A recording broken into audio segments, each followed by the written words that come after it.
जय Hind and hello guys, स्वागत है आपका आपके अपने YouTube चैनल ज्ञानदेह होस्ट में। और इस वीडियो में मैं आपको बताने वाला हूं steel authority of India limited यानी कि SAIL मैनेजमेंट ट्रेनी यानी कि MT टेक्निकल ऑनलाइन फॉर्म 2023 के बारे में कि कैसे आपको इस भर्ती का फॉर्म फिलअप करना है। तो आप इस वीडियो को देखते रहिए, यहाँ पर आपको स्टेप बाय स्टेप पूरी जानकारी दी जाएगी जिससे कि आप इस फॉर्म को बिना किसी मिस्टेक के भर पाएंगे। तो चलिए शुरू करते हैं गाइज। यहाँ पर भी जो वीडियो में देख सकते हैं हमारी ऑफिशियल साइट jobsgyan.in है, इसका लिंक वीडियो के डिस्क्रिप्शन में दिया है। जैसे ही आप ये लिंक ओपन करते हैं तो आपके सामने यहाँ पर इस भर्ती की जानकारी आएगी, जहां पर जानने को मिलेगा कि मैनेजमेंट ट्रेनिंग के 92 पोस्ट निकाले हैं।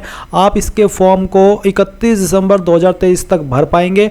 और यहाँ पर एज लिमिट आपकी कितनी है, application fees general OBC EWS को 700, SC और ST विकलांग को यहाँ पर 200 रुपये फीस पे करनी है। आप यहाँ पर इंपॉर्टेंट लिंक्स के सेक्शन में आइए और ऑफिशियल नोटिफिकेशन PDF के ऊपर क्लिक करके इस नोटिफिकेशन को डाउनलोड कर ले, जहां पर आपको जानने को मिलेगा कि कौन से डिसिप्लिन में किस कैटेगरी में कितनी वैकेंसी निकाली है। एज लिमिट आप यहां पर ऑफिशियली वेरीफाई कर सकते हैं। एंड इसके बाद में आप यहां पर जो आपकी क्वालिफिकेशन है कौन से डिसिप्लिन में क्या होनी चाहिए वो आप यहां पर चेक कर सकते हैं।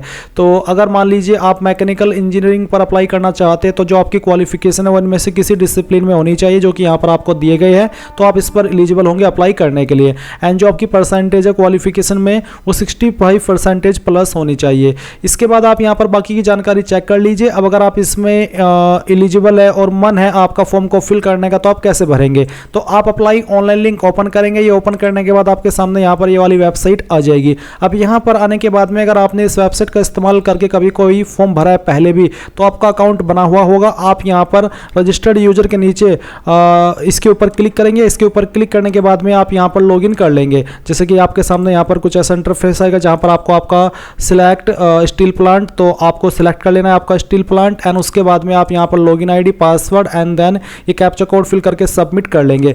बट गाइज अगर आप फ्रेशर है, फर्स्ट टाइम इस वेबसाइट का इस्तेमाल करके कोई फॉर्म भर रहे हैं तो आप यहां पर रजिस्टर हियर के ऊपर क्लिक करेंगे। इसके ऊपर क्लिक करने के बाद में यहां पर है आपका सेकंड वाला ऑप्शन कॉर्पोरेट ऑफिस MTT, आपको ये सिलेक्ट करना है एंड देन सबमिट करना है। सबमिट करने के बाद में आप यहां पर एक लॉगिन ID क्रिएट करेंगे जो कि आप रखना चाहते हैं।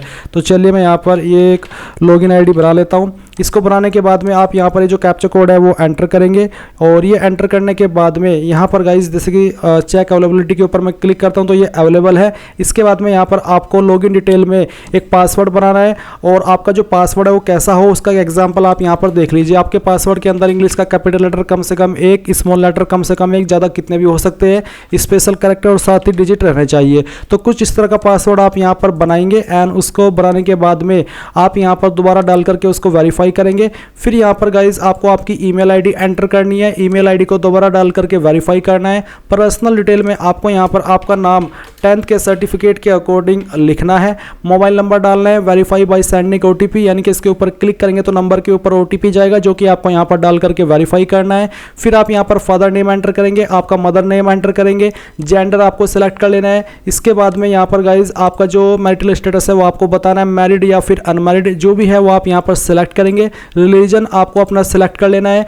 डेट ऑफ बर्थ आपकी क्या हुआ यहाँ पर आप कैलेंडर के ऊपर क्लिक करके सिलेक्ट कर लेंगे, पहले डे मंथ, फिर इसके बाद में आपका जो भी ईयर है वो आपको सिलेक्ट करना है। कैटेगरी आपकी कौन सी है, ST SC OBC जो भी है वो आप यहाँ पर सिलेक्ट कर लेंगे। जनरल के लिए यहाँ पर कोई भी वैकेंसी नहीं दी गई है। अगर मैं नोटिफिकेशन के ऊपर आता हूँ तो यहाँ पर हम देखते हैं कि जनरल के लिए यहाँ पर कोई भी वैकेंसी नहीं है। और ये मुझे नहीं लगता कि इस बार इन्होंने ऐसा क्यों किया, क्योंकि नॉर्मली क्या होता है जनरल के लिए वैकेंसी होती है और किसी कैटेगरी के लिए नहीं होती तो वो जनरल में अप्लाई कर लेते हैं।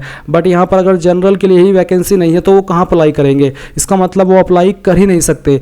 तो चलिए इसके बाद में यहाँ पर आते हैं नेशनलिटी के ऊपर। तो सिटीजन ऑफ इंडिया आपको इसमें सेलेक्ट कर लेना है। अगर आप एक्स सर्विसमैन है तो यस करेंगे, नहीं तो आपको नो करना है। अगर आप विकलांग है तो आप यहाँ पर PWD कैटेगरी में यस करेंगे, नहीं तो यहाँ पर भी आपको नो करना है। अगर आप SAIL के एम्प्लॉई है अगर तो यस करिए, नहीं तो आपको नो करना है। फिर पूछे कि if working in government PSU other than SAIL, अगर हाँ तो यस, नहीं तो आपको नो करना है। यानी कि अगर आप ऑलरेडी काम कर रहे हैं गवर्नमेंट के अंदर या फिर पब्लिक सेक्टर अंडरटेकिंग के अंदर जो कि सेल के अलावा है तो तभी आपको इसमें यस करना है, नहीं तो आप नो नो करेंगे। फिर आप ये सभी जानकारी चेक करते हुए सेव एंड प्रोसीड पर क्लिक करेंगे। अब आपके सामने यहाँ पर एड्रेस डिटेल आ चुकी है। तो एक तरफ है एड्रेस फॉर कम्युनिकेशन यानी कि प्रेजेंट एड्रेस और दूसरी तरफ है परमानेंट एड्रेस। तो जो आपका प्रेजेंट एड्रेस है वो आप यहाँ पर लाइन फर्स्ट 2 के अंदर लिखेंगे। जो आपकी टाउन तालुक यानी कि आपका शहर या फिर आपकी तहसील या फिर आपकी सिटी वो आपको यहाँ पर लिखनी है।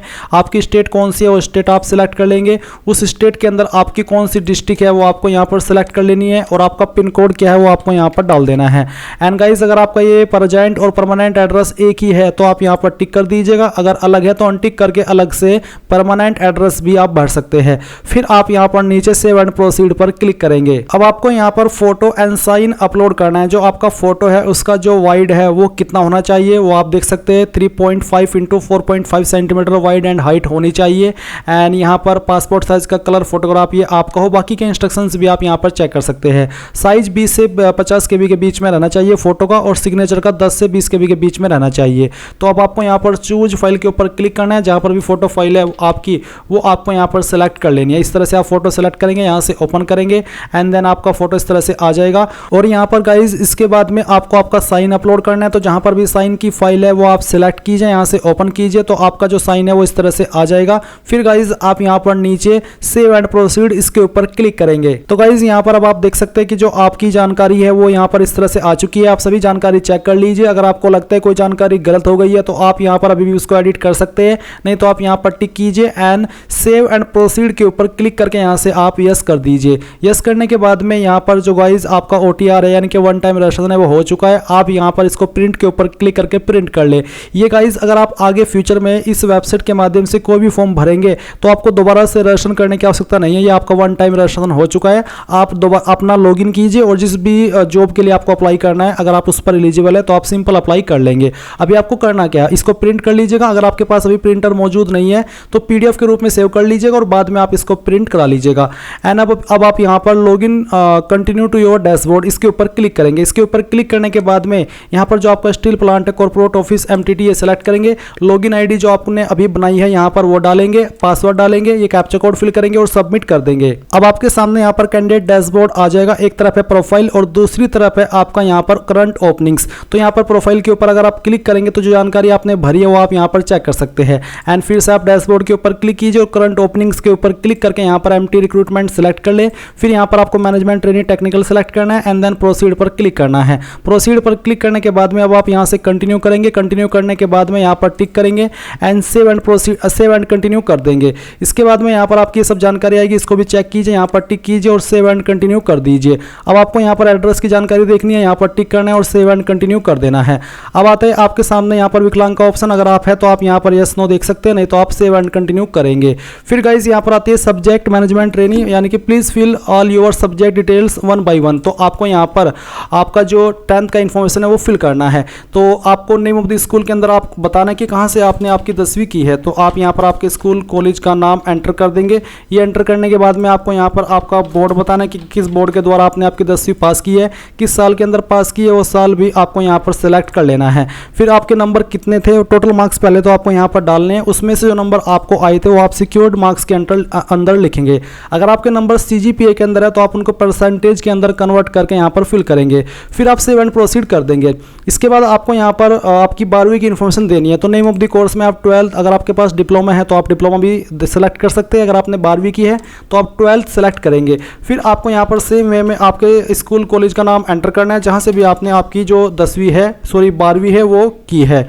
ये एंटर करने के बाद में आप यहाँ पर जो आपका बोर्ड है उसका नाम एंटर कर देंगे। तो चलिए मैं UP बोर्ड लिखता हूँ। किस साल के अंदर आपने 12वीं पास की है उस साल आप यहाँ पर सिलेक्ट कर लेंगे एंड देन यहाँ पर बताएंगे कि आपके नंबर मार्क्स में थे या फिर CGPA। अगर मार्क्स तो फिर यहाँ पर टोटल मार्क्स एंटर करेंगे, जो नंबर आपको आए थे वो यहाँ पर डालेंगे एंड परसेंटेज कैलकुलेट कर ली जाएगी। सेव एंड प्रोसीड पर आप क्लिक कर देंगे। फिर आती है BTech डिटेल। तो आपको यहाँ पर नेम ऑफ यूनिवर्सिटी इंस्टीट्यूट के अंदर बताना कि कहाँ से आपने आपकी जो क्वालिफिकेशन है वो की है, उसका नाम आपको यहाँ पर एंटर करना होगा। फिर आप आता है नेम ऑफ इंजीनियरिंग डिसिप्लिन। तो किस डिसिप्लिन में आपने की है वो आप यहाँ पर एंटर कर देंगे और किन किन डिसिप्लिन में ये होनी चाहिए वो आप यहाँ पर चेक कर सकते हैं। इसके बाद गाइज आपको बताना है ईयर ऑफ पासिंग। तो आपने किस साल के अंदर पास की है वो आपको यहाँ पर सिलेक्ट कर लेना है। फिर यहाँ पर गाइज आपको सेमेस्टर वाइज नंबर एंटर करने हैं। तो यहाँ पर जैसे कि सेमेस्टर नेम, तो सेमेस्टर फर्स्ट सेलेक्ट करेंगे, मैक्सिमम मार्क्स डालेंगे। जैसे कि मैं एग्जांपल के लिए नंबर आपको फिल करके दिखा रहा हूँ, कितने नंबर आपको आए थे उसमें में से वो आप यहाँ पर एंटर करेंगे और ये एंटर करने के बाद में परसेंटेज आपकी कितनी थी वो आप लिखेंगे। फिर सेमेस्टर 2 में कितने थे, सेमेस्टर 3 में कितने थे, एक एक करके सभी जानकारी आप यहाँ पर भर देंगे और फिर आप सेव एंड प्रोसीड करेंगे। अब गाइज यहाँ पर आपके सामने पोस्ट ग्रेजुएशन डिटेल का सेक्शन आता है। तो अगर आपने पीजी डिग्री की है तो आप यस करें, नहीं तो आपको नो करना है और फिर यहाँ पर टिक कीजिए और इसके बाद सेव एंड कंटिन्यू कर दीजिए। अब आती है एक्सपीरियंस डिटेल। तो अगर आपके पास कोई एक्सपीरियंस है तो आप यस करेंगे, नहीं तो आपको नो करना है और कंटिन्यू के ऊपर क्लिक करना है। कंटिन्यू के ऊपर क्लिक करने के बाद में आपके सामने आपके फॉर्म का फाइनल प्रीव्यू आ चुका है। यानी कि अगर आपको लगता है कि अगर आपसे कोई गलती हुई है अभी तक तो आप यहाँ पर चेक कर लें। अगर आपको लगता है कि सभी जानकारी सही है तो आप यहाँ पर आई कन्फर्म दिया वो इन्फॉर्म अबो, तो आप यहाँ पर yes I agree to proceed इसके ऊपर क्लिक करें। एंड यहाँ पर अगर अभी भी लगता है कोई जानकारी गलत हुई है तो बैक टू एडिट के ऊपर क्लिक करके उसको एडिट कर लें, नहीं तो I agree to finally submit my online application इसके ऊपर क्लिक करें। इसके ऊपर क्लिक करने के बाद में यहाँ पर आप आइए और अगर यहीं से आप इसका प्रिंट लेना चाहते तो वो भी ले सकते हैं। एंड अभी आपको इसमें पेमेंट करना है तभी आपका फॉर्म कंप्लीट माना जाएगा। तो आप मेक पेमेंट के ऊपर क्लिक करेंगे। इसके बाद में यहाँ पर आपको रेजर पे सेलेक्ट करना है, पेमेंट टाइप ऑनलाइन सेलेक्ट करना है। इसके बाद में आपको किस माध्यम से फीस को जमा करनी है, credit card, debit card, NEFT net banking, तो जो भी करनी है वही आप माध्यम सेलेक्ट करेंगे। एंड उसके बाद में प्रोसीड टू पे के ऊपर क्लिक करेंगे। इसके ऊपर क्लिक करने के बाद में यहाँ पर पे नाउ एंड सबमिट एप्लीकेशन इसके ऊपर क्लिक कीजिए। आपके सामने यहाँ पर पे यूजिंग कार्ड का ऑप्शन आ चुका है। तो आप अपनी एप्लीकेशन फीस यहाँ पर अपना कार्ड की इन्फॉर्मेशन जमा करके फिल करके जमा कर सकते हैं। जैसे फीस जमा कर देंगे आपको इसी वेबसाइट पर रिडायरेक्ट किया जाएगा जहां से आपने फॉर्म फिल करना स्टार्ट किया था और आप अपने फॉर्म का फाइनल प्रिंट आउट ले पाएंगे। तो इस तरह से गाइज आप लोग SAIL management trainee online form 2023 को भरेंगे। आई होप ये जानकारी आपको पसंद आई होगी। अगर कोई सवाल डाउट रह गया हो तो कमेंट के माध्यम से पूछ लेना। Thanks for watching. जय हिंद।